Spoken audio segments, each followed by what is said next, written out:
about God, I get emotional.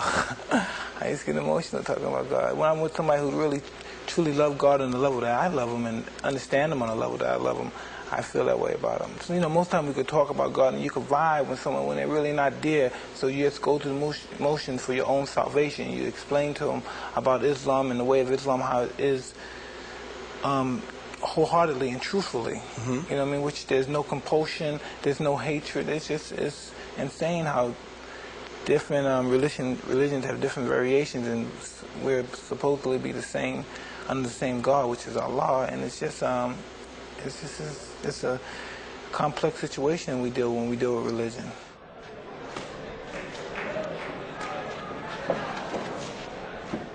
His salvation, His understanding, He's enlightened me. You know what I mean?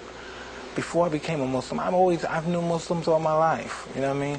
But I never had any inclination of becoming a Muslim because I didn't think their conduct was. I thought it was all hypocritical.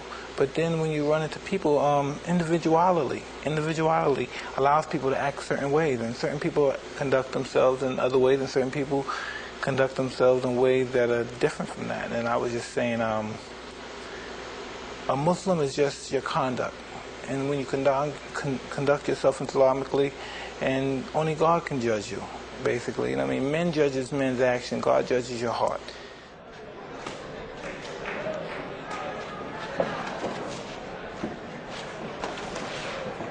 I like to believe so. I like to believe I'm a better individual now. You know what I mean? Every now and then I go off the handle and I may curse someone out or be upset. But I keep my salvation with Allah. I try to get on my prayers, and I should pray more than I do.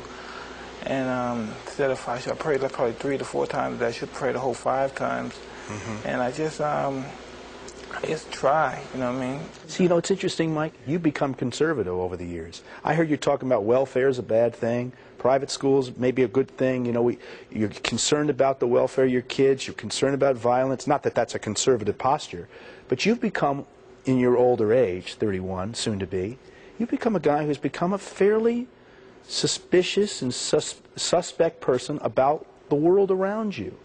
You have to, because when you think about when people say, well, I want my kid to grow up like me, we're lucky. I'm lucky.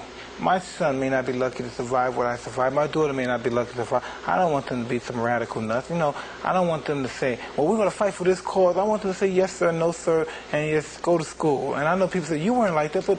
You weren't like that. I know, but they may not be lucky and be out there in the streets hustling. I'm just so happy that they're in the situation financially, and they got a good... Listen, they got a father that cares about them, and they got a mother who's bright and intelligent and knows all the proper way of taking care of children. And what did I have? I had a mother who was alcoholic, and I had a father who was a pimp, a hustler in the streets.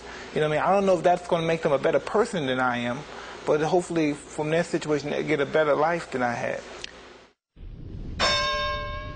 You used to tell me your dream was to be the champ and to be the greatest champ. Well, I'm talking about big dreams, like after fighting over the hell with the world, you have to live your life, raise your kids. But I don't got no big dreams like I'm going to do this and I'm going to do this and I'm going to be somebody important and outraged. Nah, man. Me being champ or me being a fighter is just being one of the guys. That's not nothing serious. People take more serious than it really is. Life is taken too serious. Life is sometimes, over-exaggerated, I think, sometimes.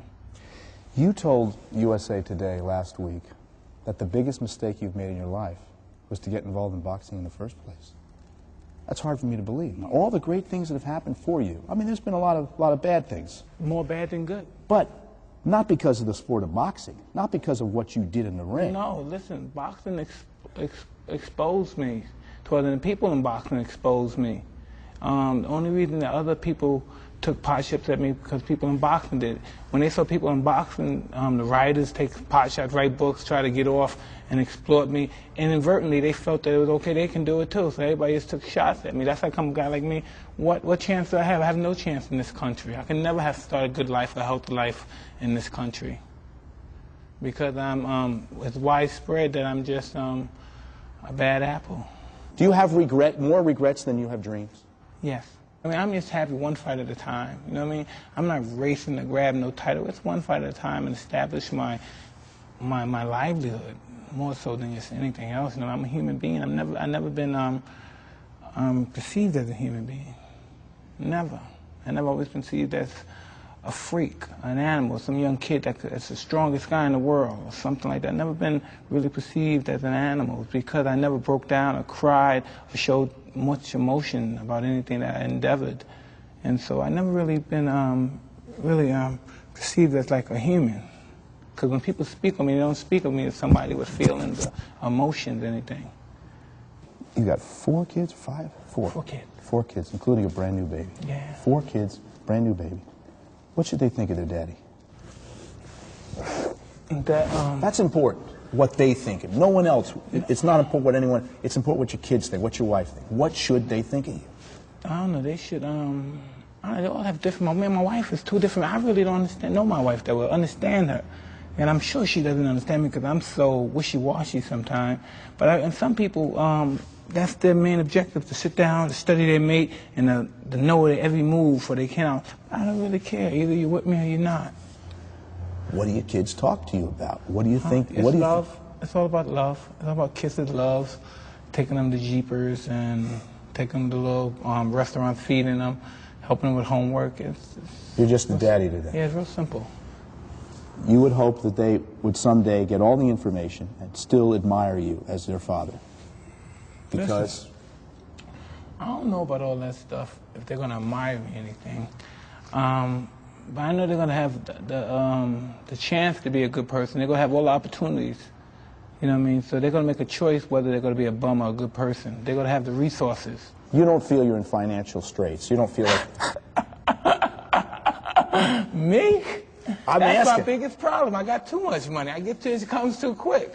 That's my biggest problem. I wish I had money problems. Like, well, we hear all these rumors, oh, he's got to fight because he needs the $50 million, and that the government's got $30 million on the houses. Listen, can I tell you something?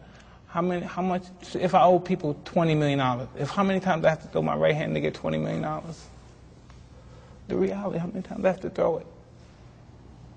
Are you saying that you're just a mercenary now for the money? I don't know. There was a time, Mike, where you fought because you loved it. You wanted the title. The money was great, but it really wasn't the motivator. Well, I didn't have 4 kids and a wife. You know, I didn't have those responsibilities then. So I could just fight. One day after fight, go grab a girl, then just, come on, let's go to Bahamas for 2 weeks and just hang out. Then if I get tired, I say, well, you go back home and then call somebody. You know, you can't do those. What's it like to go to a sheriff's office and to have to register as a sex offender? I don't know. It's just no. Did it feel demeaning to you? No, I have no. I don't get embarrassed. I have no dignity in that perspective. Like when I was there, right? There's nothing but ladies. Like there's nothing but ladies in the sheriff's office.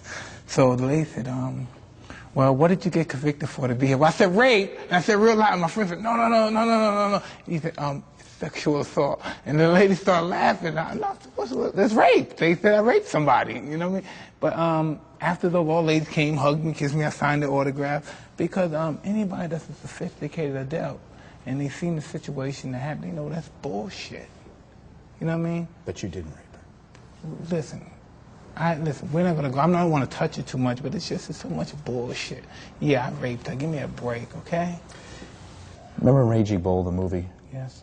There's that scene where Jake LaMotta, I think it really did happen, but it was in the movie. Robert De Niro, as Jake LaMotta, starts banging his head against the wall. Why? When he was in prison, right? Yeah. Did you ever feel that way? I'm too sophisticated to do that. You know, it's just, I'm no fucking brute. You know, just things happen, and I said, well, listen, I screwed up, this happened, and we deal with them. You know, Customato taught me how to be. He was a strong man. I'm strong, and I'm mean. And there's nothing that could break my spirit from that perspective. Nothing's going to make me get on there. I'm never going to get on my knees to no one.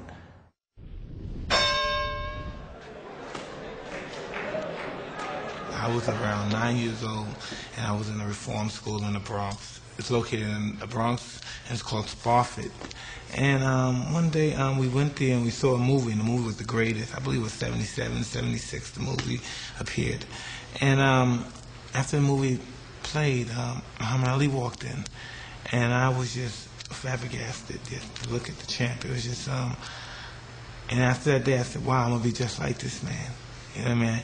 And I don't know, it's just, he just gave me an inspiration to accomplish something, to have a goal. He just gave me a goal and just to just label him as a boxer is just as a disjustice